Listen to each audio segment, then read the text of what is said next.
প্রধানমন্ত্রী নরেন্দ্র মোদীর ক্ষমতা ভারতের মাটিতে সুরক্ষিত। হিন্দু প্রথম দৃষ্টিভঙ্গির প্রতি গভীরভাবে নিবিষ্ট রয়েছেন মোদী। সাম্প্রতিক বছরগুলোতে ভারতের অর্থনৈতিক ও কূটনৈতিক উত্থান ঘটিয়ে বিশ্বব্যাপী রাষ্ট্রনায়কের ভূমিকায় নিজের ভূমিকা তুলে ধরেছেন তিনি।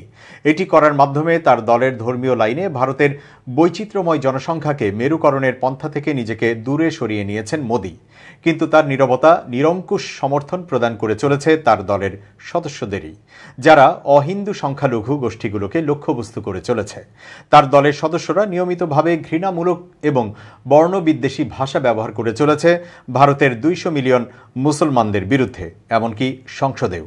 গত রোববার রাজস্থানের একটি সভায় গিয়ে মোদী বলেন, সরকারে থাকাকালীন কংগ্রেস বলেছিল দেশের সম্পদের উপর মুসলিমদের অধিকার সকলের আগে, অর্থাৎ দেশের সম্পদ বন্টন করা হবে তাদের মধ্যে যাদের পরিবারে বেশি সন্তান রয়েছে। অনুপ্রবেশকারীদের হাতে তুলে দেওয়া হবে দেশের সম্পদ। কংগ্রেসের ইশতেহারে বলা হয়েছে, মা বোনদের সোনার গয়নার হিসেব করে সেই সম্পদ বিতরণ করা হবে। মনমোহন সিং এর সরকার তো বলেই দিয়েছে দেশের সম্পদে অধিকার মুসলিমদেরই, আপনাদের মঙ্গলসূত্রটাও বাদ দেবে না। বিশ্লেষকরা বলছেন, এই ধরনের বিভাজনমূলক ধর্মীয় মতাদর্শের প্রতিফলনমূলক অভিব্যক্তি তার রাজনীতিতে শুরু থেকেই ইন্ধন জুগিয়েছে।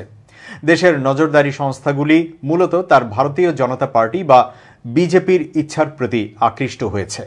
বিদেশে অংশীদাররা ক্রমবর্ধমানভাবে মোদী ভারতে যা করছেন তার প্রতি অন্ধ দৃষ্টি নিক্ষেপ করছে, কারণ তারা ভারতকে চীনের গণতান্ত্রিক কাউন্টার ওয়েট হিসেবে গ্রহণ করেছে। মোদী বিশ্বের সবচেয়ে দক্ষ এবং অভিজ্ঞ রাজনীতিবিদদের একজন, তাই হয়তো মোদী এই দায়মুক্তির প্রদর্শনের চেষ্টা করছেন, বলেছেন মার্কিন যুক্তরাষ্ট্রের ইনস্টিটিউট অব পিস এর দক্ষিণ এশিয়া প্রোগ্রামের সিনিয়র উপদেষ্টা ড্যানিয়েল মার্কি। প্রধানমন্ত্রী মোদী আন্তর্জাতিক সম্মানের লক্ষ্যে আধুনিক ভারতের নির্মাতা হিসেবে নিজেকে ফোকাস করছেন, তবে তিনি এমন উত্তরাধিকারও রেখে যেতে চান যে ব্রিটিশ ঔপনিবেশিক শাসনের পরে ধর্মনিরপেক্ষ প্রজাতন্ত্র হিসেবে দেশটির প্রতিষ্ঠাতা নেতাদের থেকে স্বতন্ত্রভাবে আলাদা। বিজেপির রাজনৈতিক শাখায় যোগদানের আগে মোদী রাষ্ট্রীয় স্বয়ংসেবক সংঘ বা আরএসএস এর একজন সৈনিক হিসেবে 1 দশকেরও বেশি সময় কাটিয়েছেন। ভারতকে একটি হিন্দু রাষ্ট্র বানানোর লক্ষ্যে 1925 সালে এই ডানপন্থী সংগঠনটি প্রতিষ্ঠা করা হয়। যখন স্বাধীন ভারত বিভাজনে সম্মত হয়েছিল এবং মুসলমানদের জন্য একটি পৃথক রাষ্ট্র পাকিস্তান তৈরি করেছিল, তখন আরএসএস এটিকে বিশ্বাসঘাতকতা হিসেবে দেখেছিল। তখনই ধর্মনিরপেক্ষতা এবং সমস্ত নাগরিককে সমান অধিকারের চিন্তাধারা ধাক্কা খায়। ক্ষোভের শিকার হন মোহনদাস করমচাঁদ গান্ধী। 1 দশক ধরে জাতীয় ক্ষমতায় থাকাকালীন মোদী হিন্দু ভাবধারাকে এগিয়ে নিয়ে যেতে সফল হয়েছেন। তিনি মুসলিম সংখ্যাগরিষ্ঠ রাজ্য জম্মু ও কাশ্মীরের আধা স্বায়ত্তশাসন বাতিল করেন। তিনি একটি নাগরিকত্ব আইন প্রণয়ন করেছিলেন যা ব্যাপকভাবে মুসলমান বিরোধী হিসেবে দেখা হয়। তিনি হিন্দু ও মুসলমানদের মধ্যে দীর্ঘ বিতর্কিত একটি প্লটে হিন্দু দেবতা রামের একটি বিশাল মন্দির নির্মাণে সাহায্য করেছেন। সেই জমিতে দাঁড়িয়ে থাকা মসজিদটি 1992 সালে হিংসার কবলে পড়ে।